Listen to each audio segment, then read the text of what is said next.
Voalohany miarahaba antsika rehetrarehetra zay hanaraka ny live zay ataontsika eto androany ary natao manokana ity fifampiresahana androany ity mba tsy ho tompotrano mihono ny vahoaka malagasy indrindrandrindra koa tsika tia amin'ny faritany Mahajanga aty no resaka satria raha misy ny ampamoaka zay ataoko eto androany dia asomeko zato isanjato ary mahavoakasika atsika zanaka amin'ny Mahajanga rehetrarehetra sanatrian'ny vava tsy hoe fanenjehana be fahatany na koa fanasoketana na fankahalana anaovana an'izao live izao fa mba hafantarantsika ny zavatra misy sy ny antsipiriany mahakasika ny fanenjehana misy ataon'ireo mpanao politika eto Madagasikara amin'izao fotoana izao ho an'ireo ministra roa ireo zay mbola tsy nandraisako fanapahan-kevitra fa androany aho iresaka an'izay ary ampahafantarana le izy tokony hiala ao an-tsaintsika ny resaka an-trano an-trano amin'ity resaka zay ataoko ity mba tsy hisy indray ny ilaza eto hoe tsika samy tanindrana io samy côtier io tsika samy zanaka Mahajanga io tsika samy sakalava io tsika samy musulman io mba tsy hisy teny an'izay fa aoka hapetraka amin'ny maha raharahampirenena azy ny resaka zay ataoko androany zay ataoko mahakasika an'ireo olona ireo zay atarafana ny abus de pouvoir sy ny corruption avolenta zay ataon'izy ireo zay tsy ankijanona hatramin'izao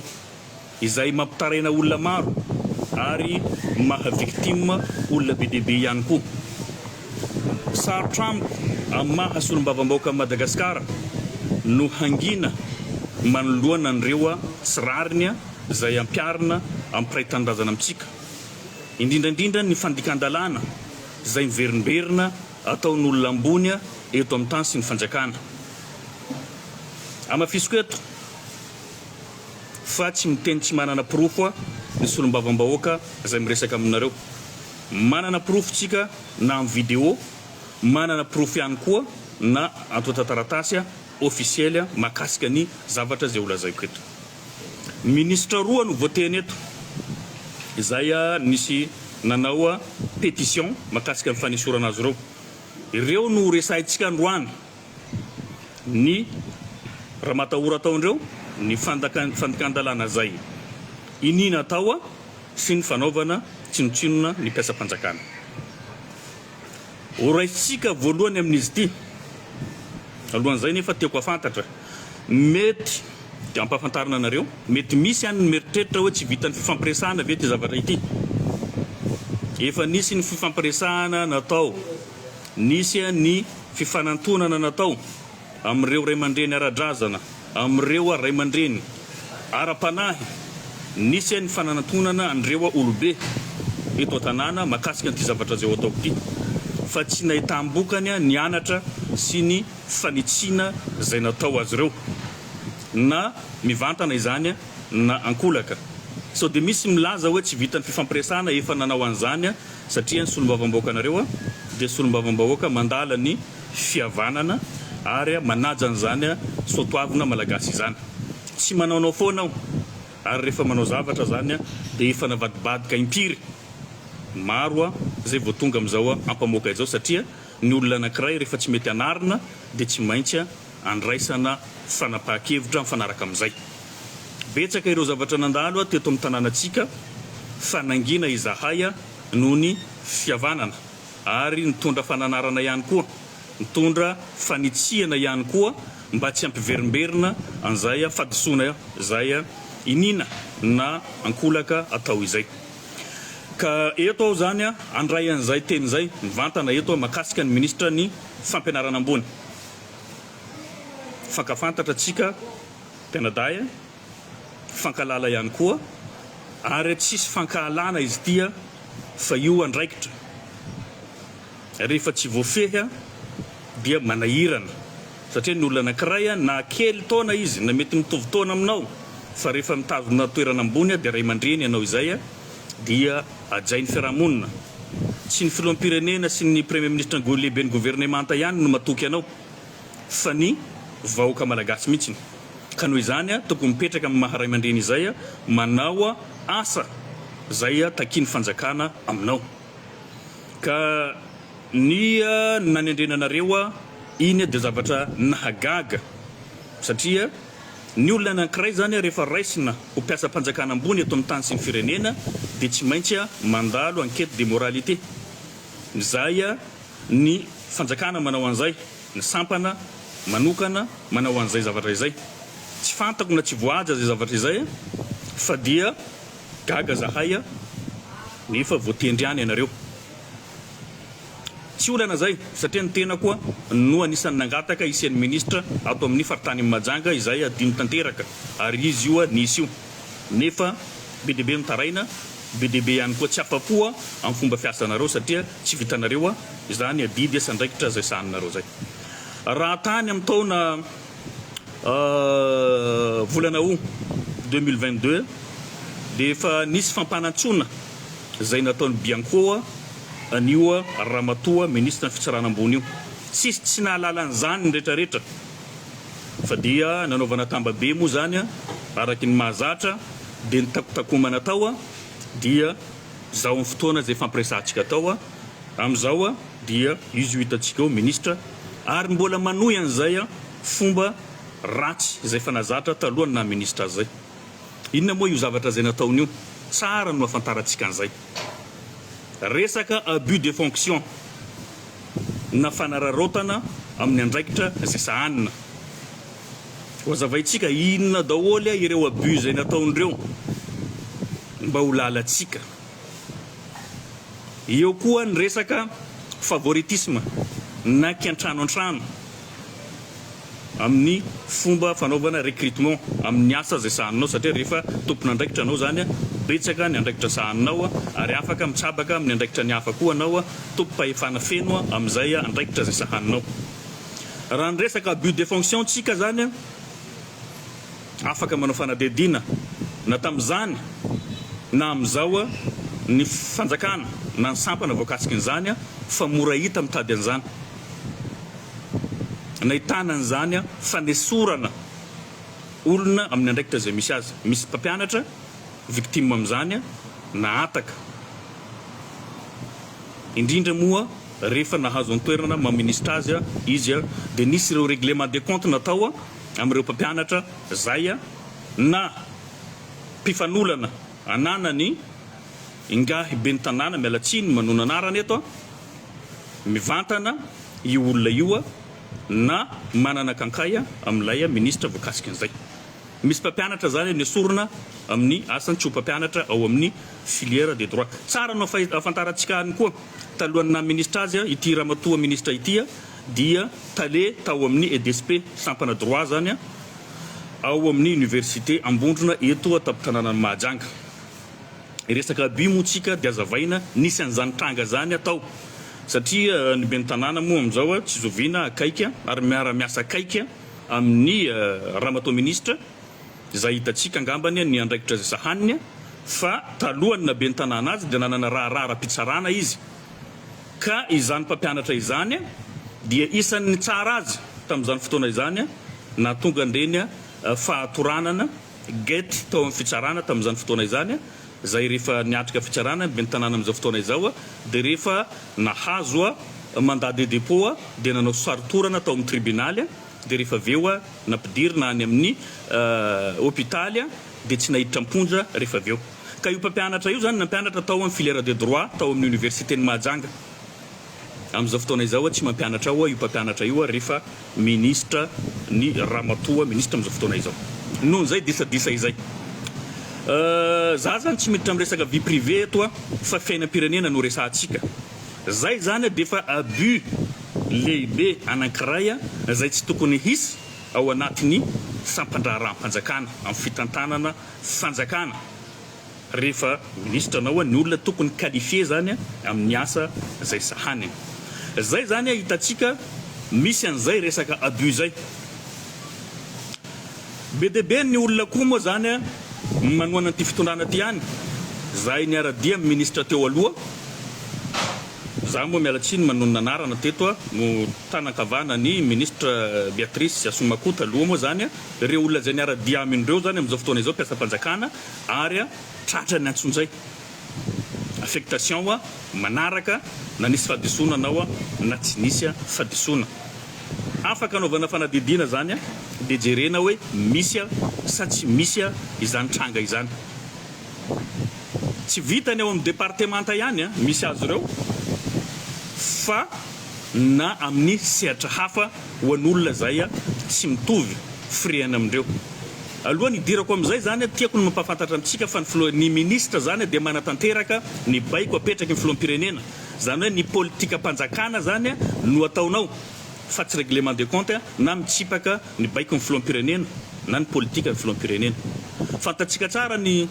problème zay mandalo amin'ny firenena affaire nationale amin'izao ny affaire-ny colonel Patrick Nandriamamonjy Patrick Nandriamamonjy no enjehana nisy nitory izy no nenjehana nefa rehefa tsy hita izy tsy tratra vadiny ny fianakaviam-badiny no nampidirina amponja ny filoham-pirenena tsika zany nanao intervention mivantana na dia tsara dalàna aza no ny atezerana dia tena nilaza izy za tsy manaiky raha ohatra ka ny olona zay tsy voakasiky ny raharaha ampanenjehana eo amin'ny fitsarana na amin'ny fanjakana no ampiarana sazy zany hoe raha ny colonel zany no nanao an'izay fahadisoana zay raha hoe ao dia tokony izy no enjehana no hiaran'ny lalàna fa tsy olona tsy ao anatin'izay misy an'izany tranga zany maro eto Mahajanga ary zay moa zany zavatra tena tsy ekeko amin'ny mahasolom-bavam-bahoaka zany hoe mahita ny pretendrazana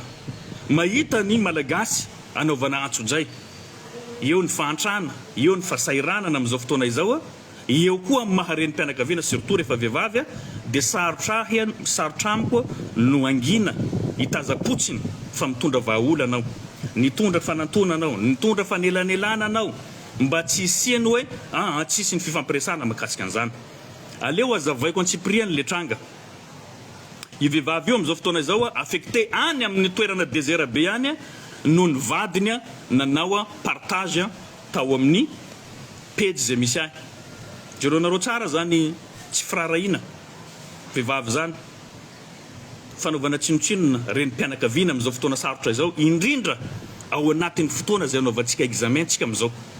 manao examen ny ankizy amin'izao affecté disciplinaire zany io vehivavy io noho ny publication nataony vadiny zay tsisy ifandraisany amin'ny maha mpiasa-panjakana le vehivavy no mpiasa-panjakana fa ny lehilahy kosa dia olotsotra na assistant zany zay moa no andraikitra sahaniny ato amin'ny sombavam-bahoaka fakano Christian naffectena disciplinaire io vehivavy io tsisy fahadisoana fa dia nampiarina aminy zay zavatra izay noho ny tsy fitovoan-kevitra raha jerentsika raha atao banky tokana zany mitsipaka voaingana ny filoham-pirenena mbola tsy avy ray volana zay miteny ho an'olona rehetrarehetra indrindra nyreo ministra ireo zany tokony anatanteraka an'izay voalohany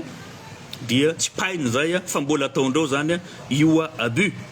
de fonction zay mahazatra andreo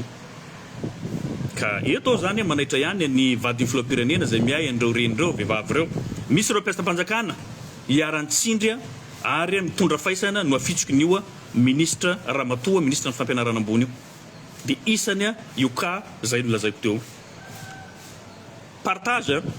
rehefa ny andro latsinainy maraina zao amin'ny fito nanao publication mahakasika bulletin précoché zay nahalany ny ben'ny tanàna Mahajanga ananako amanjatony maro ireo bulletin précoché ireo tamin'ny fifidianana ben'ny tanàna farany teo dia nanao partage io olona io amin'ny publication zay nataoko dia ariva zany ny vadiny dia lasa naffectena disciplinaire hitanareo amin'izay tsy fananana fo rehefa nangataka io reny mpianakaviana io fa hoe mbola manao examen zanako fa mba mangataka ao amin'ny demande io nangataka demande zany nangataka zany izy hoe fanemorana ny fandehanana amonjy an'izay toerana iasany vaovao zay rehefa mba vita ny fanadinana amin'izao herinandro zay diavintsika zao tsy namaly taratasy ara-panjakana ny ministera ny fampianarana ambony fa tonga dia hoe tsy mahazo an'izany ianao hitantsika zany fa misy ny tsy fanajana ny antanatohatra mahakasika an'izay resaka administration izay inina atao zany le izy dia nandefa investigation zao fikarohana eo anivon'ny ministère ny fampianarana ambony dia nazava reo fa hoe tsisy afaka manajanona an'io raha tsy ministre ny fampianarana ambony manamafy an'izay zany mba tsy ilazana hoe mamorona nisy ny fampiresako tamin'ny ben'ny tanàna zay tanankavana ny ministre ny fampianarana ambony zay saika manaraka azy amin'ny toerana zay alehany rehetrarehetra dia resaka zay mirahalahy ary nisy ny fifanarahana zay ny lazako aminareo sao dia diso anareo hoe afakandro dia nisany mpanakorontana na tsy tia fihavanana na misetrasetra hitanareo tsara angambany nanaovan'ny ben'ny tanàna ny Mahajanga efa novonoy ny ben'ny tanàna io ny tenako fa tsy maty tamin'ny fotoana zay nanaovan'ny saritorana nitsipatsipaka tamin'ny tany zay mbola ho zavaintsika eo koa moa ny makasika an'izay reny zavatra regny tsy akitra mandehandefa tany olobeny ray mpianakaviana iny ary efa misy volo fotsy maro mihoatrahy angamba ny zokoko mandeha any amin'ny folo taona izy dia nefa navitandreny fihetsika reny tsy mandehandeha ho azy fa famonona ahy satria raha nikasitanana azy ao zany dia efa tany atsy afahy amin'izao fotoana zay fampiresantsika fa za tsy nanao nininina nefa na izanona tsy zany nisy ny fanantonako ny ben'ny tanàna eo amin'ny andro folo angamba ny folo andro lasa zay fampiresaka zay mirahalahy dia nambarako izy tena nitsotra zao no nanana initiative ndresaka an'izany tamin'ny ben'ny tanàna tsy mampianatra ahy zany hoe aleo atsahatra ny fifanenjehana na ny provocation nataony andaniny sy ny ankilany satria mariana za tsy mahazo miakatra aminay no amanjerin'izy ireo fa ny Facebook sy ny page Facebook no ampiasaina fa za tsy manana média ankoatran'izay ary tsisy média mandray any député afakandro zany eto atapy-tanàna ny Mahajanga aleo avela zay fa hifantoka atsika amin'ny fampanosoana ny tanànatsika fa zahay mba hitondra antsara brikinay amin'ny fampanosoana ny tanàna Mahajanga amin'ireo relation zay mety anananay ahafahanay manampy anay fa tsika tsy tokony hiady intsony fa tokony fampanosoana ny tokony atao dia mba hanaporofonana zany ajanona ny provocation rehetra dia hitanareo angamba ny reny afaka nanao interview tsara zao taminay nao manjery ny ben'ny tanàna voalohany zao tao anatin'ny telo taona dia nefa zay zavatra zay zany lasa ikorontana indray mandeha satria za tsy possible mihitsy ny anaiky ho an'ireo mpiasam-panjakana zay naovana antsonjaya amin'ny toerana misy antsika indrindra manerana Madagasikara dia izay no nahatonga ahy zany ny ala tsiny ny ala nenina ny tady fomba rehetrarehetra natao zay ahafana mandamina andreo raharaha zay mampisaringotra ny ministre ny fampianarana ambony mba zavatra tsara no isy eto Mahajanga zanaky Mahajanga tokony modely mahay mahay miara-monina mitsinjony vahoaka miasa tsara madio zany no zavatra ilainay kanefa tsy zay no zava-misy fa mifanohitra amin'izay ka eto zany dia mitondra ny alaheloko zany aho ary koa mitondra ny feon'ireo olona ireo zay tsatra ny tsindra azolena afitsoko ny zavatra atao ny ministre ny fampianarana ambony zay zany makasika an'ireo abus zay nanenjehany bianco azy azonareo tsara nisy ny taloha nisy amin'izao ny taloha ho iaho tamin'ny 10 août 2022 zany fa nisy ny convocation tany amin'ny 2023 décembre 2023 zany nisy raha hafa koa izy ankoatran'izay fa zay moa zany tsy ho resaiko eto fa ny 2022 no ambarako anareo satria zay no nazavaiko nalefako tamin'ny titre teo ary sy hitanareo angambany izy igny teo dia ny resaka favoritisme inona moa no atao hoe favoritisme ny atao hoe favoritisme zany kiantrano antrano raha mbola taleny DSP izy io faculté de droit et des sciences politiques io zany dia efa natarafana zay resaka kiantrano antrano zay izy ny tale ao ny havany rehetrarehetra ny mpiasa ao izy mbola tsy ministre io rehefa nanokatra ny sampana EDSP izy any amin'ny faritra Sofia any Antsui dia ny raha vaviny zany no nataony tale ao moa ve tsisy manam-pahaizana ao amin'ny région Sofia tsy misy olona raha misy misy manam-pahaizana maro ato amin'ny faritany Mahajanga dia avy any amin'ny région Sofia ny manam-pahaizana rehetrarehetra tsy maintsy hitanao ao feno satria reo betsaka reo mianatra ihany koa tsy zay ny zava-misy ao fa fianakaviany no tale ao ohatran'izay koa ty Mahajanga koa rehefa nome ministre izy be dia be reo professeur manam-pahaizana ao fa mampalahelo rehefa zay ny olona manana kankay amin'ny ben'ny tanàna moa zany a ialako tsy neto misy professeur za tsy hanonona ny anarany a tena mpiaradia akaiky ny ramatoa ministra tena namany akaiky moa zany mifampina manta sy masaka rehefa tonga ao moa zany ny ben'ny tanàna rehefa niara-niasa amin'ny ramatoa ministra ihany koa dia écarté zany eo io olona manampaizana anankiray be dia be ny professeur zay nge le resaka favoritisme anaka antrano antrano olona tsy ala hotera no ataonao talia ao majanga satria anadainao zandrinao zay zavatra zay zany a tsy mety zay a enjehiny lalàna zay le lazako aminareo hoe tsy hoe za ory avamanana hoe fianakaviany ihany no recruteny eo fa apetraka amin'ny fanontaniana hoe tsisy olona mahay ve atao anatin'ny faritany majanga raha tsy fianakavianao irery ihany miala tsiny amin'ny fianakavianao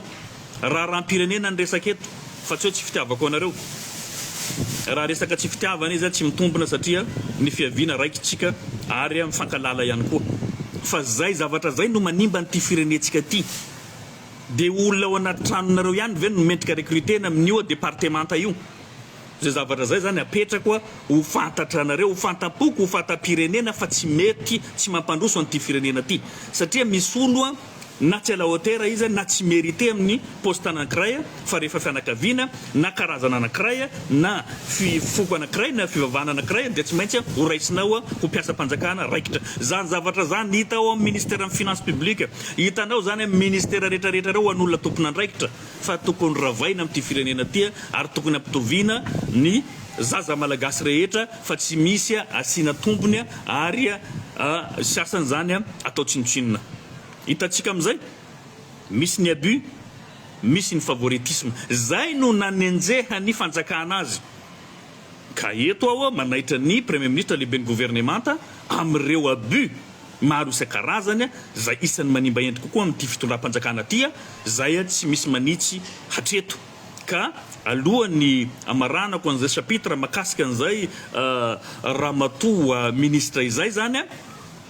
dia tiako zany ny manao antso amin'ny vadin'ny filoham-pirenena ho an'ireo renim-pianakaviana sy ireo vehivavy indrindra mitondra faisana no afitsoky nio ramatoa ministra ny fampiarana rambony zay moa zany ny makasika azy azadinotsika fa ny politika mpanjakana dia mila fampandrosoana izany hoe na tsy mitovy hevitra aminareo zahay tokony afa miara-miasa aminareo matoa nisy ny pétition iny na fanangona tsoniana tao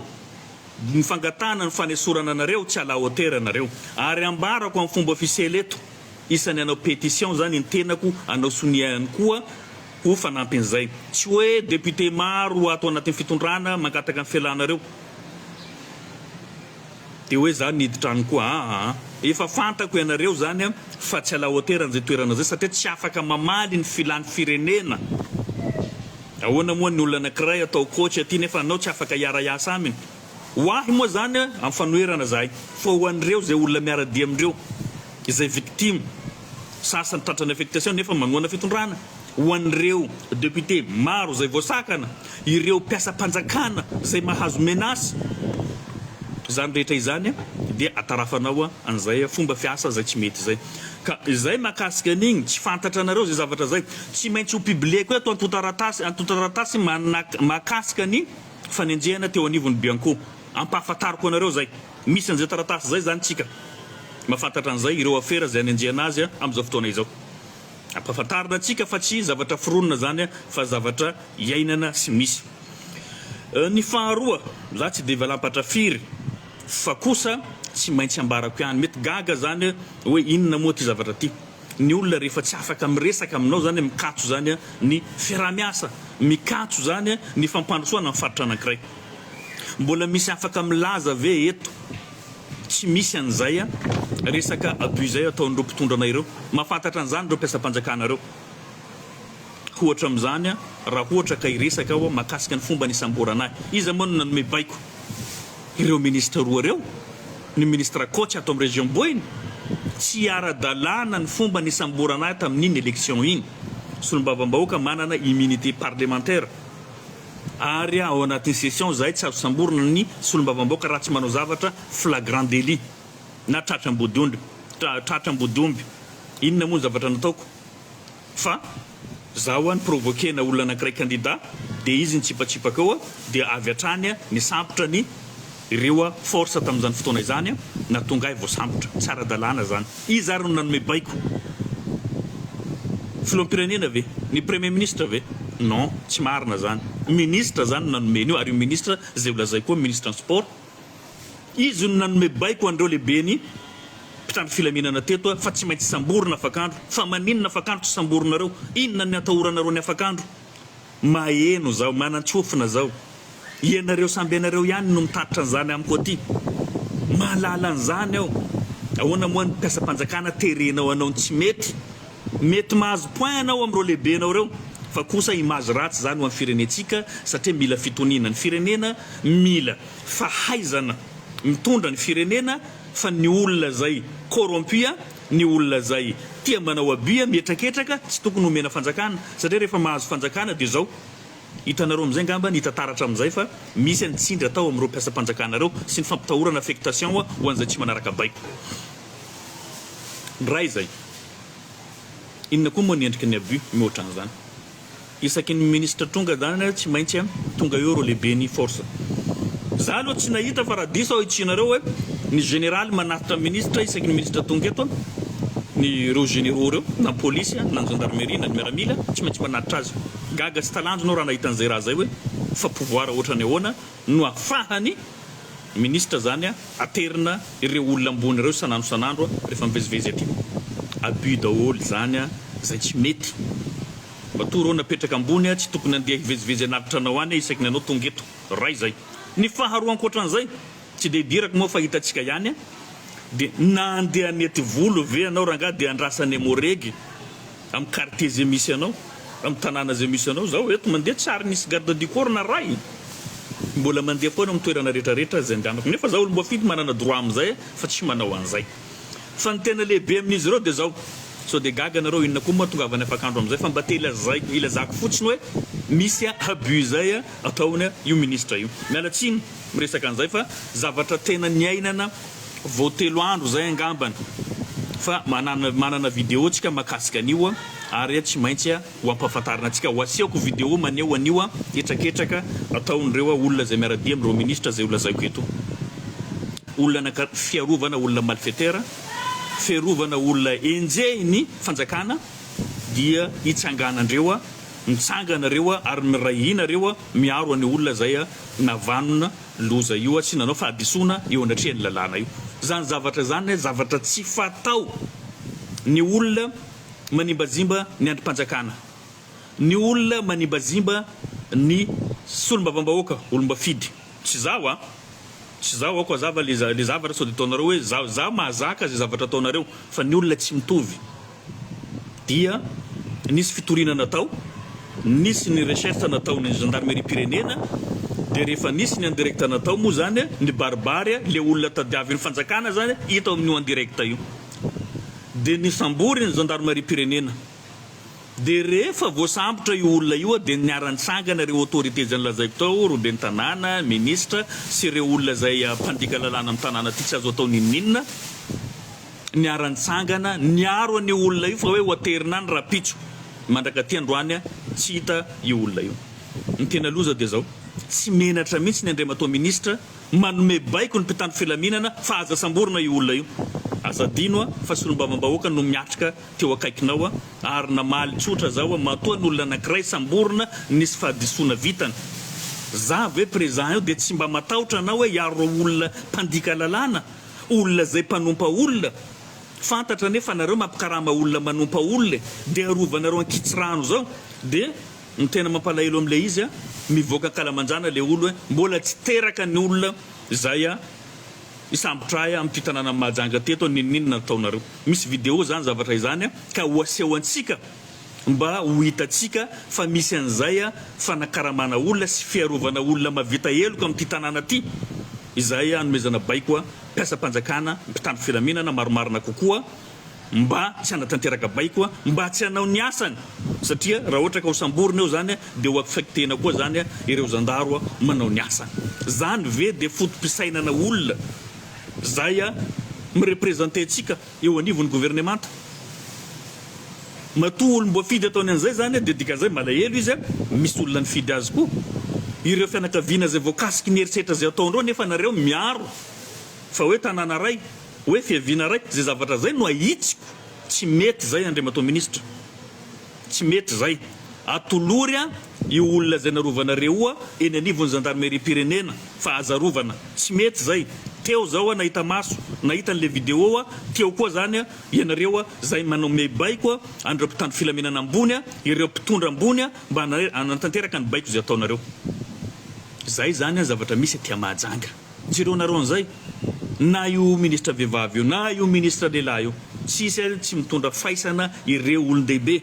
ireo olona rehetrarehetra zay tokony hitondra anjara birikiny amin'ny fampandrosoana amin'ny faritany majanga fa izay ny eritreritra hanana ministra hamaolana hanana ministra afaka irepresentenay hitondra fampandrosoana tia fanohitra amin'izay zavatra misy ny fanjakana foibe fa tsy mavaolana ireo zay eo anatin'ny gouvernemanta avy aty mbola manampy afasarana hafa ka betsaka moa no niteny ahy nananatra hoe ajanony azatao atsika samby côtier io atsika samby musulman io atsika lazaiko aminareo za tsy ohatran'izany ambarako anareo za tsy ohatran'izany ny raharam-pirenena tompoka tsisy resaka finoana tsisy resaka fiaviana fa reto no resahana androany dia hoeninareo zany izy amin'ny fotoana zay fampiresantsika zao tsy fanenjehana io fa misy zavatra tsy mety eto amin'ny firenena eto mila itsy natara anty en direct zay nataontsika ty alohan'ny amaranako azy dia ny menasy nanaovana be dia be ny olona miantso be dia be ny olona mandefa message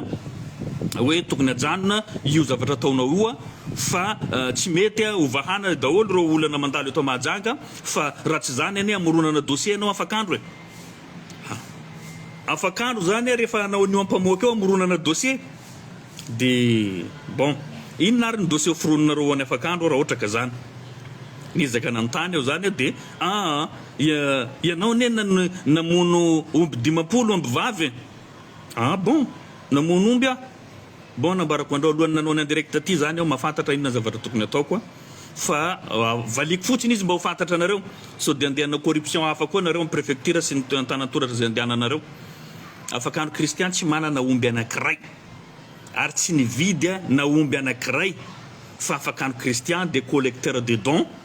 mandray fanomezana mandray fanampiana dia mizara ny olona manana an'izay projet zay no manome ahya kolia dia afakandro mizara mivoaka amin'ny mahajanga zay no mba vitako amin'ny masolombavam-bahoaka fa tsy mpividy omby afakandro ary tsy mpamono omby aoka zava aminareo zay nametraka an'izay menasy zay hoe amoronana dossier makasika ny famonoana omby vavy afakandro kristian valiko regny fanakaramana ndregny facebookera sy compte fake amin'izao aoka zava zay ny omby anankiray rehefa vidina dia mahazo autorisation na taratasy atao hoe FIB io dia ny tsy ny département anankiray zany no manomeny io fa ny fikambanany vétérinaire ny gendarmerie dia ny délégué koa délégué mpanjakana zay mandefa an'izay taratasy ny FIB zay certifié ndreo fa omby azo vonoana tsy za tsy miditra amin'izay na misy ny omby vavy zany certifié ndreo zany mazava ho azy mety efa tsy miteraka izay na atao hoe tamana afakandro dia mandray betsaka ny olona manome omby ahy ty zarao député ty zarao président mahazo ondry aho mahazo omby aho dia zaraiko amin'ny vahoaka ny mahajanga musulman non musulman dia samby mahazo an'izay fanomezana zay fa tsy hanavahana io omeko ny rehetrarehetra ao anatin'izay fatokisana zay efa misy amantonany maro no nazahoanaovako an'izay asa zay 5 taona zao manao an'izay collecteur de dons zay na avy any ivelany zany na avy eto an-toerana zaraiko amin'ny vahoaka amin'ny mahajanga zay no afantarana azy fa raha hoe resaka menasy no atao ahy makasika an'izay zaho tsy misitrika amin'izany ary lazaiko aminareo tsy miverina amin'ny zavatra ataoko izy io tanteraka soamantsara ny direct nataontsika na dia teo reo menasy zay nataonareo ary efa nataonareo mialohany zao zavatra nataoko zao sy ny publication rehetra zay nataonareo fa amarinonareo rectifionareo tsara ny publication atao raha mahita omby ray ny vonoiny afakandro anareo dia onerako 1 milliard zay omby anankiray zay fa ondry no namonoako ary vitsivitsy eo amin'ny 15 angambany no avy amin'ny député afakandro ka aza ho sorapotaka ny aty fa tsy corrompu mitovy aminareo fa mahafantatra ny ataoko aho ireo androm-panjakanareo voafaritra amin'ny resaka famonoana sy fividianana omby. Tsy manambola an'izany aho fa ny relation nataoko mitady andreo vahiny maro isan-karazany ho avy aty Madagasikara ho raisina ny zavatra zay omendreo ny fanampiana zaraina amintsika satria mijaly tsika henatra zany ny firenena sahirana ny olona tsy mihinan-kena anatin'ny taona ray ireo tambanivolo ireo tsy mihinan-kena raha tsy indray mandeha ihany tsy mahavoavidy an'izany ireo aiza koa ma 80 000 francs zany 90 000 francs ny kilony hena tsy mahavoavidy an'izany ary eto zany ilazako anareo zay miteny hoe mamono biby ny musulman azavaiko aminareo ny indray mandeha isan-taona ny mpino silamo no mamono an'io dikan'izay tsisy fiantraikana amin'ny hena sy ny omby eto Madagasikara fa aza soketana ny finoana fa io afaka manao anao na afaka tsy manao zany omby ataotsika omby 500 na 700 na 1000 vonoina anatin'ny andro raiky zany tsy problème zany efa kolotsain'ny malagasy miminan-kena mba fantatrareo moa nareo zay manome tsikera reo firy ny omby vonoina ao Antananarivo ao isan'andro tsy latsaky ny 400 tête de bovidé vonoina ao Antananarivo isan'andro 400 nefa vonoiny musulman zany eto Mahajanga tsy mihoatra ny 500 isan-taona zany hoe andro ray fotsiny zany defa mahasolo any vahoaka ny Tananarivo renivohitra ny resaka eto fa tsy firenena malagasy indray manontolo firy ny omby vonoitsika eto Madagasikara fa maninona tenenina foana ny finoana musulmane rehefa amin'ny fotoana famonoana resaka sorona amin'ny fotoana ny dibe ka zay zany ho antsika malagasy samy manana ny finoany tsirairay fa aoka ao anatiny fanarandalana anatanterana an'izany efa averti anareo association zay mpamono any omby io aoka anareo hijery tsara mba tsy hisiany zavatra ohatran'izao mba omby lainy sy omby vavy tsy miteraka moa zany efa nataonareo moa izy io no ataonareo mba tsy hisiany problème zahay tompoko de mandray fotsiny de mizara fa tsy manana andraikitra ao anatiny famonoana io satria ho an'izay manana an'izay relation zay manao an'izay fa zahay tompoko dia mizara rano fisotroma dia mizara nofikena amin'ny tampiavana na mizara zay zavatra azonay atao amin'ity tanàna ty ataonay araka n'izay tratranay zay angambany no resadresaka tiako ampahafantarina atsika ary eto moa zao mananatra anareo foana ho anareo roa dahy azy takasiky nyty zavatra ty hoe aza atao fataony miaro zavatra tsy mety ajanonareo ny fanenjehana olona ajanonareo ny fanimbana fiainam-pianakaviana ahoana moa zao olo affectena ho any ambanjany karama fa 200-300 000 ariary anao manofatrano eto Mahajanga sy re zanakinao mianatra eto le olona zany mbola anofatrano koa any de inona no aniny ka zay fanimbana fiainan'olona zay zavatra tsy mety tsy azo atao ajanonareo azo atao fatao engane io olona zay naffectenareo faran'olona affectenareo sy ampitahorinareo amin'ity tanàna Mahajanga ty eto makasitraka tompoko lahy makatelina tompoko vavy